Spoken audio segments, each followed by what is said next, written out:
మా కాంగ్రెస్ పార్టీ కానీ మా ప్రభుత్వం కానీ మేము పదే పదే ఎన్నో సందర్భాల్లో చెప్పడం జరిగింది.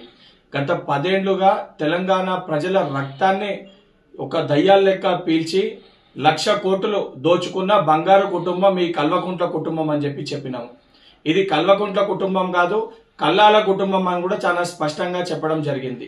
నిన్న కవిత గారు ప్రెస్ మీట్ లో మాట్లాడుతూ చాలా స్పష్టంగా కొంతమంది దయ్యాలు ఉన్నారు అని చెప్పి తను కూడా అదే మాటని అంగీకరించడం జరిగింది. ఈ రోజు పంచాయతీ కేవలం వాళ్ళ కుటుంబం మధ్యలో ఉంటే మాకు దాంతో ఎటువంటి సంబంధం లేదు.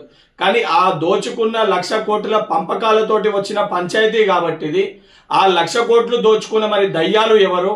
కేసీఆర్ గారిని అన్నారా, లేదా కేటీఆర్ దయ్యమని అన్నారా, సంతోష్ రావు దయ్యమని అన్నారా, హరీష్ రావు దయ్యమని అన్నారా, లేదా బీఆర్ఎస్ పార్టీలో ఇంకే నాయకులని దయ్యాలని చెప్పి మీరు ఉద్దేశించి మాట్లాడినరో దానికి స్పష్టత తెలంగాణ సమాజానికి తెలంగాణ ప్రజలకి ఇవ్వాల్సిన బాధ్యత మీ పైన ఉంది. శాసన మండలి సభ్యునిగా కవిత గారిని దీనిపైన స్పష్టత ఇవ్వాల్సిందిగా కోరుకుంటున్నా. మీకు ప్రేమలు ఉన్నాయా, ద్వేషాలు ఉన్నాయా, మీ అన్న చెల్లెల మధ్యలో ఏ పంచాయతీలు ఉన్నాయో మాకు సంబంధం లేదు.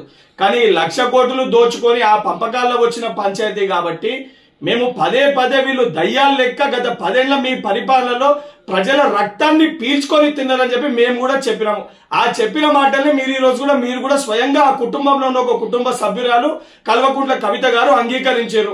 మరి అంగీకరించినప్పుడు ఆ దయ్యాలు, ఆ రాబందులు, ఆ రాక్షసుల పేర్లు కూడా తెలంగాణ ప్రజలకి స్పష్టత ఇవ్వాలని చెప్పి కవిత గారిని కోరుతున్నా.